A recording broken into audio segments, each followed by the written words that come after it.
Hey everyone, this is Scott from Forgot to Grow Up. Welcome to The Mandalorian Chapter 8, the season finale thoughts video. I just finished watching the season finale of The Mandalorian, the first season of The Mandalorian on Disney Plus, and I'm just going to be sharing my general thoughts. Obviously, I will be getting into spoilers for this in the entire season. But yeah, so this final episode, we come into it after having the first part in the last episode.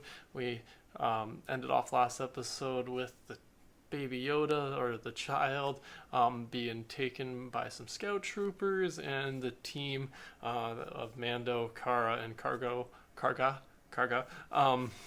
are all trapped from Gideon, whose name I learned in this one, Moff Gideon, and his stormtroopers kind of have them pinned down. So that's where we start off this episode, which is a great place. I love when a season finale gets a two-parter in a sense. So I like that we got the first part and then we ended off and we were kind of started in the middle of the action. We didn't know what happened with Baby Yoda, whether what's his name was dead or not. Quill. I'm never gonna say it right.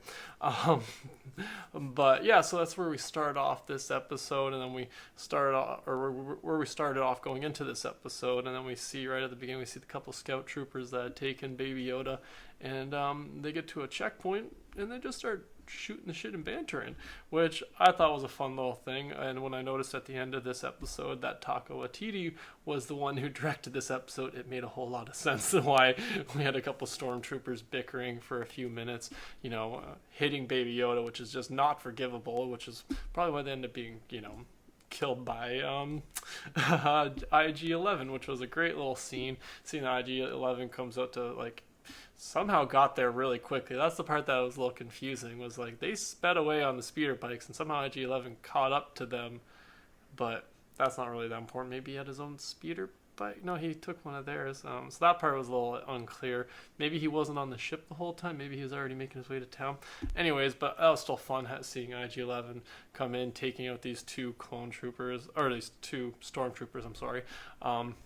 So that was just a fun little scene in general. And then we see that the Baby Yoda is saved. So that was just a nice warm feeling at the beginning of this episode. Since the last episode we end off with somebody dying and the baby being taken. So I like that we started off this one with a little bit of a positive, a little bit of fun with the stormtroopers. We see that they can't aim. That was a fun little poke, I feel, from Taika Waititi at stormtroopers, being see, it's not just a thing, they just can't. I think they blame the blaster, but I thought that was just a fun little thing. And then ending off with IG-11 taking a speeder bike with Baby Yoda, as he designates himself, a nurse droid, which I really enjoyed that throughout this episode.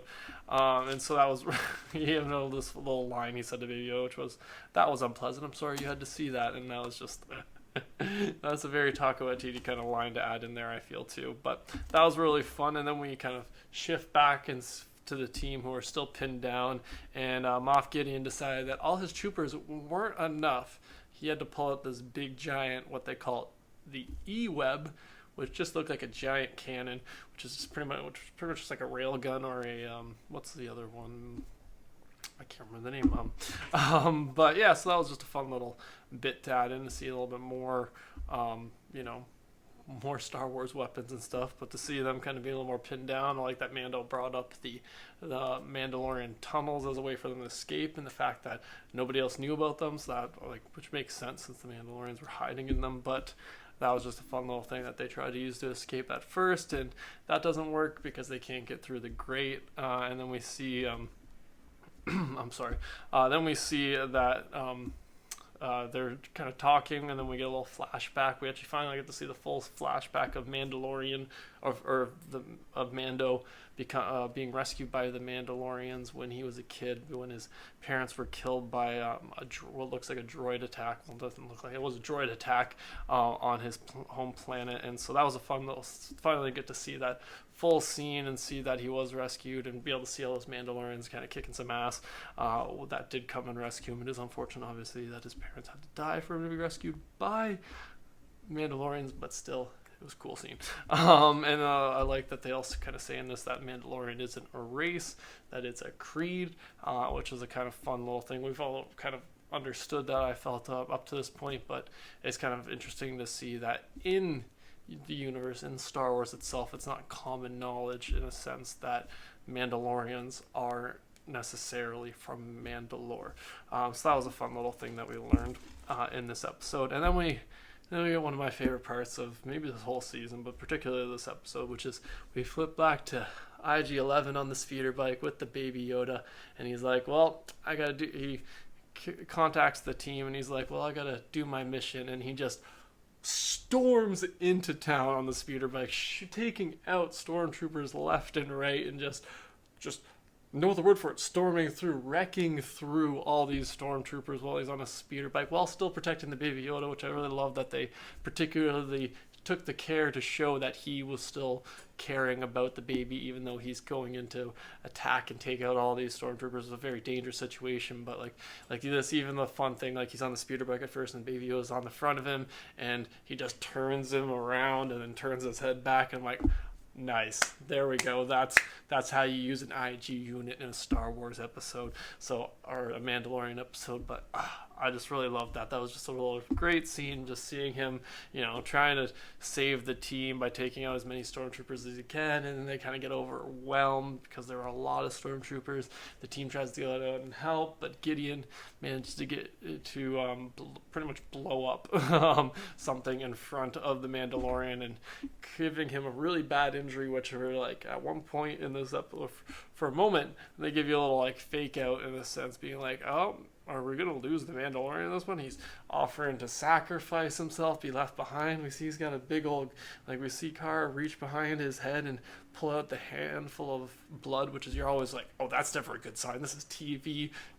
That's a bad sign. When you put a hand in a helmet, you pull out blood. That's never a good sign. But luckily, well, again, spoilers for this episode, and luckily he does stay behind with IG-11, but IG-11 being a nurse, droid now is able to actually help him, and we get a part that I'm not really sure still how I feel 100% about. I'm kind of in the middle, which is we see IG-11 take off Mando's helmet in order to save him, and we get to see Pedro Pascal's pretty face, which I don't know, obviously I have a problem with seeing his pretty face, but I don't know if I liked it better that his face was kind of a mystery, but it's also this weird thing where we already knew the actor who they had chosen to be the Mandalorian, even though he's not always in the suit. But that's one of those things I'm not sure, because I get it story-wise, he still hasn't shown his face to a living thing, and so he was able to be saved because IG-11 is technically a robot or a droid. And so that part, like I said, I'm bouncing back and forth because I kind of like the reveal, but I also kind of liked it being a mystery. This kind of, oh, who could it be? It could be anybody. But we did kind of finally get to see it was him, and he gets his head all patched up by IG-11 with a little spray, which is going to heal over a few hours, and he's back up and running. And so that part did feel a little like, okay. But like I said, I still have mixed feelings about them revealing his face again, because in canon, it's like in story, it's still technically nobody sees his face, or since he's put on the helmet, but from a audience perspective, we've now seen it, so it takes away that mystery. But again, as audience members, we already knew the face underneath it because Disney cast Pedro Pascal in this role. If they had never announced who was playing him, that would have been a little bit more interesting, and then would have made sense why they wouldn't have shown his face. But since we already know, it makes sense at the same time. Anyways, I've talked about that point way too long. So yeah, that was a fun little, like I said, I'm not really exactly sure how I feel about it, but yeah, Mando gets injured. We think he's gonna get left behind, but then he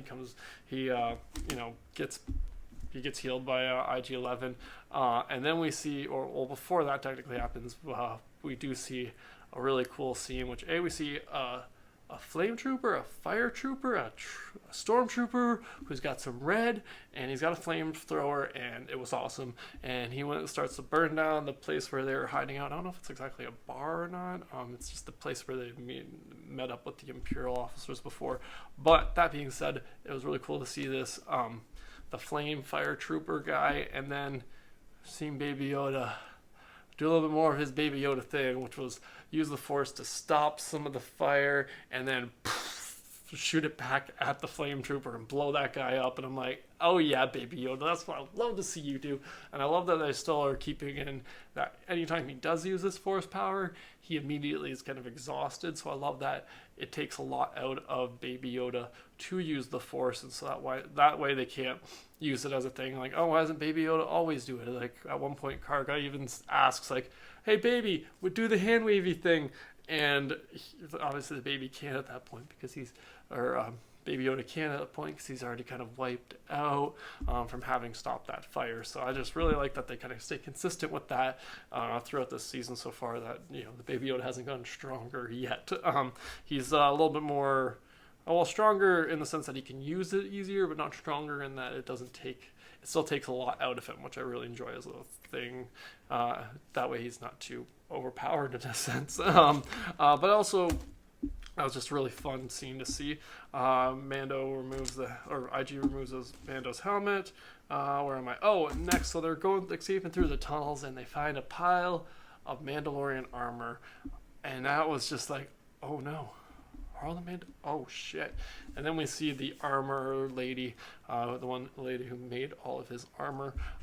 She arrives and tells him that the Imperials came shortly after after they had helped Mando escape the town originally, and some of them lost their lives, and some of them might still be out there off world and may have escaped, but we're not sure.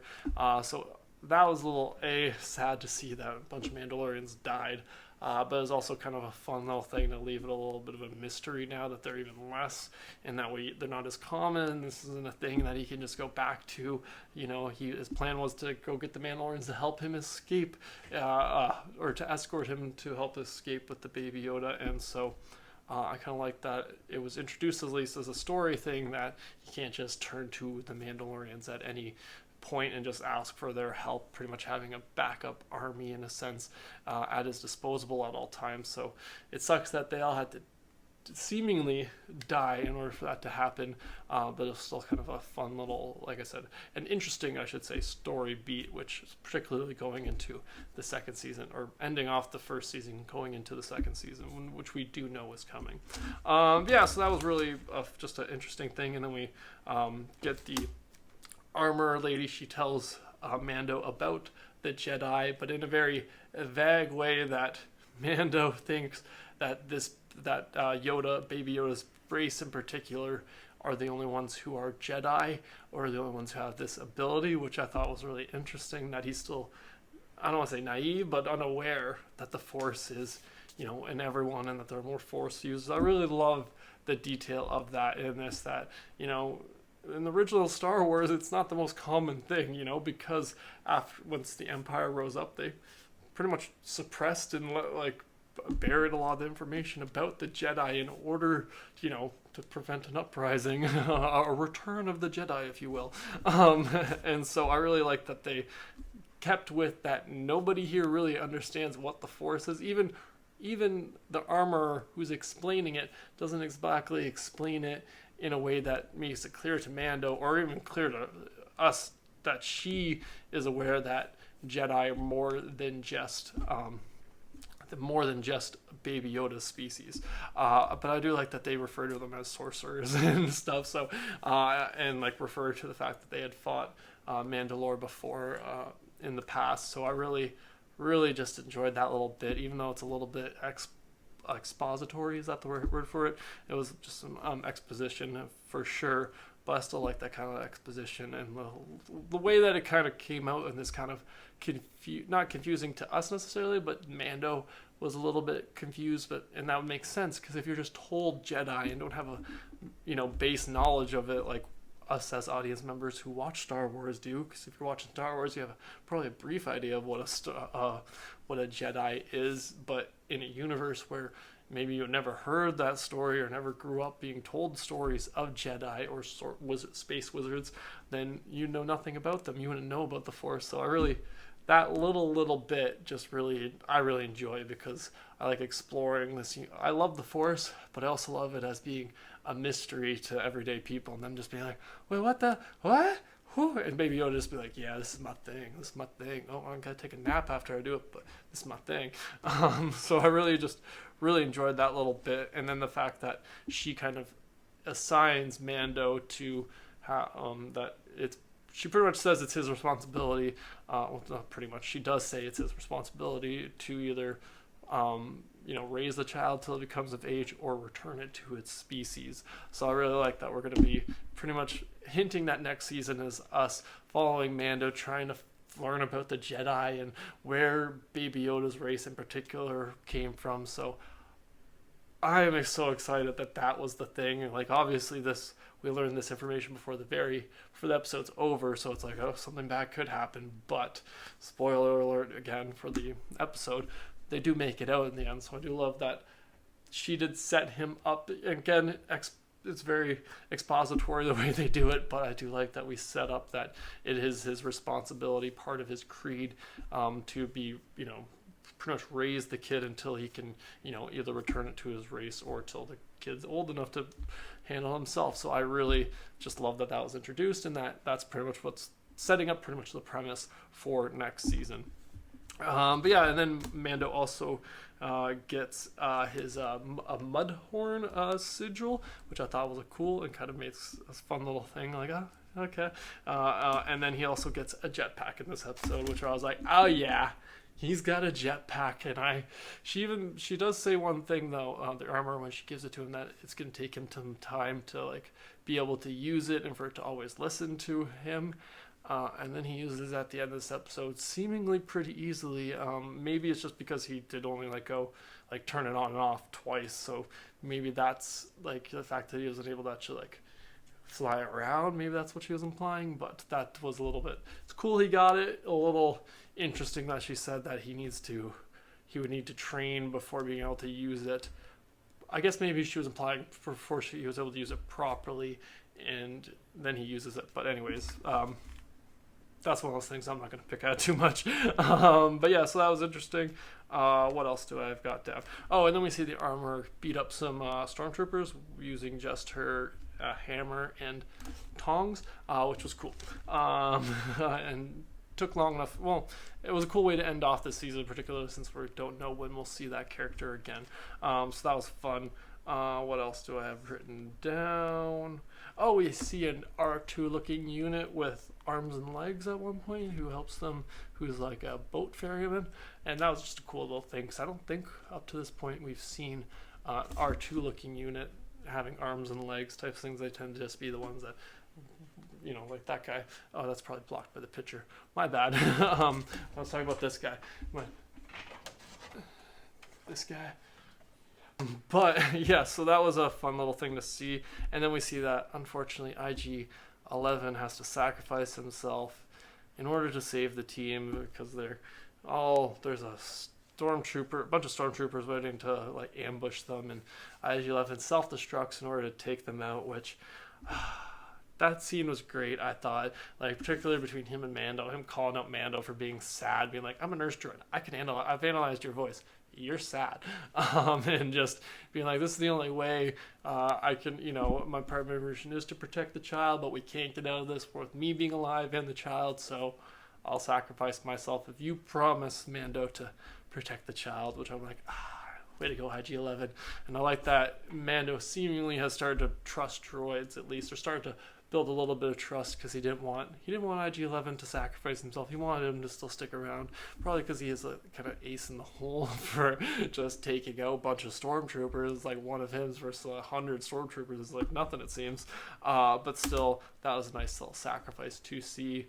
But again, bittersweet, because we're losing IG-11, which it's not sad, but we already lost him too. So it's a little bit one of those, like, are they going to still put them back together? Or are we going to find another IG unit that sounds exactly like this one, to kind of, New Zealand-esque?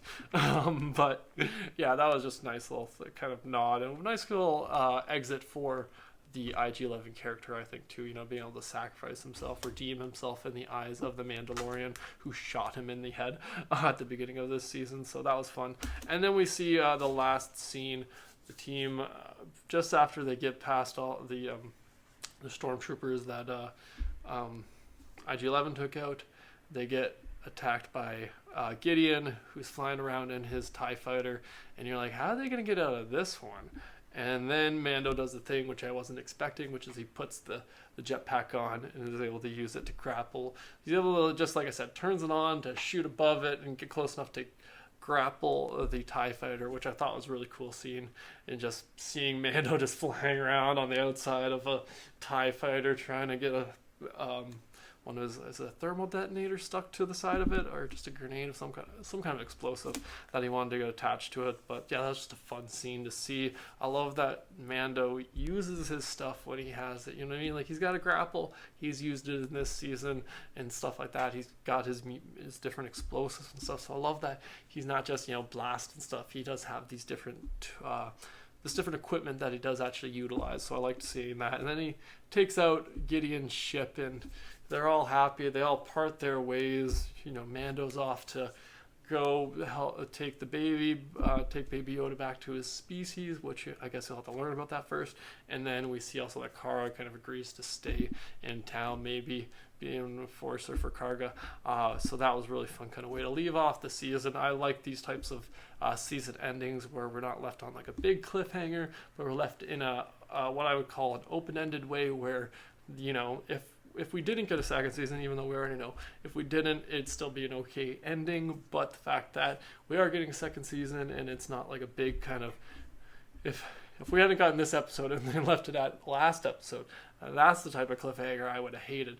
This type of this isn't a cliffhanger to me. This is just an open-ended, now we got to follow along on their next adventure where he tries to take the kid back to, because this whole season's been about protecting the kid. Next season's about not just only protecting, but trying to find where the Baby Yoda has come from. So I really, really enjoyed the way they ended off this season in particular, and the way we end off going into especially knowing that there is a second season. That definitely helps the positivity, and I can't deny that, knowing that we're going to get even more of the show. It just leaves you on a positive note, particularly that we don't leave on a big cliffhanger. So I'm just really, really happy about the way this season ended. And then they threw in one last little thing, which I thought they were just going to show Gideon still alive, which they do, but he's not only alive, he escapes his crashed TIE fighter using the Darksaber, which I was like, oh snap! I wasn't ready for that. I wasn't ready to see a lightsaber in this, but I heard a lightsaber noise, and I was like, no. And then we see he cuts through the side, and when he comes out, he's got the Darksaber, which is, for those of us, for those people who haven't seen the Clone Wars series and only have watched, the movies, you have no idea what that saber is. But for those of us who are big fans of the Clone Wars and even Rebels, I believe it makes a big appearance in Rebels too, because Rebels follows a lot of a Mandalorian storyline as well. But that being said, this is from that. And that has a big tie to Mandalore. I believe the ruler or the king of Mandalore, meaning the planet itself, usually is the wielder of that sword. If I remember correctly, my Clone Wars history and Darksaber history isn't very on par, isn't up to date per se, or been refreshed recently. But seeing that was just a fun, great little thing. Like I said, the fact that there's a few things I didn't expect coming into this season at all. I didn't think we were going to get Force stuff at all. I think they gave us it via Baby Yoda, but also that he's the only one that can use it, and nobody even knows what, how, or why. And then I also love that. The second thing I wasn't expecting was for us to see a lightsaber in this episode, in this season at all, or ever to show up. Anything particularly Jedi related besides the Force. And we got the Force, and then we got a lightsaber, and the lightsaber that is the most tied to the Mandalorian history in Stargate canon, at least from what I remember again. So that was just, those two things just are really just great. I love when shows do things I don't expect, especially in a Star Wars thing, giving us little unexpected things, but ones you kind of also love, meaning a Darksaber. Come on, it's great. So yeah, that was just a nice little cherry on top of this season. The 10 this went off, just because now I want to know how Gideon got the saber and all that, and follow that storyline a little bit more, learn more about him. So that just, like I said, cherry on top of this season, which I thought was just great. The season finale was great for this great season, this great live action Star Wars series that we've gotten. I just loved it. I think Disney Plus did a great job. Jon Favreau and all the people involved in it, I thought they did just a wonderful job of building this Star Wars story that felt very much like a Star Wars story. I never at one point felt like I wasn't in Star Wars. Yes, there's a couple times like the Scout Troopers in this episode in particular did feel a little, I don't want to say out of place, but a little bit new for Star Wars, definitely. You know, just hanging out with a couple Scout Troopers for literally like 2 or 3 minutes. But I still didn't mind that. It's getting a little bit of a taste of the different directors as well. But that being said, that's all my thoughts on the season finale and the whole first season of The Mandalorian. Yeah, that was a lot of stuff to say. This is my longest video on The Mandalorian yet, but that's because I really, really enjoyed this first season, and I can't wait for the second season to come out. I hope we don't have to wait an entire year, but we probably will, because the quality of this, and you know, I won't be that disappointed if we have to wait. The longer we have to wait is just the better quality I feel we'll get in the next season. So, but that being said, this first season was still just so great. So as long as they kind of keep up with that, I'll still be happy. But that's not this video. I'm stopping. That's all my thoughts on The Mandalorian Season 1 and the Season 1 finale. Be sure to let me know in the comments below what you guys thought of the first season and the season finale of The Mandalorian on Disney+. I'm always curious to hear about everybody's thoughts. But thanks again for joining me today. Sure, subscribe if you haven't already, and have a good one.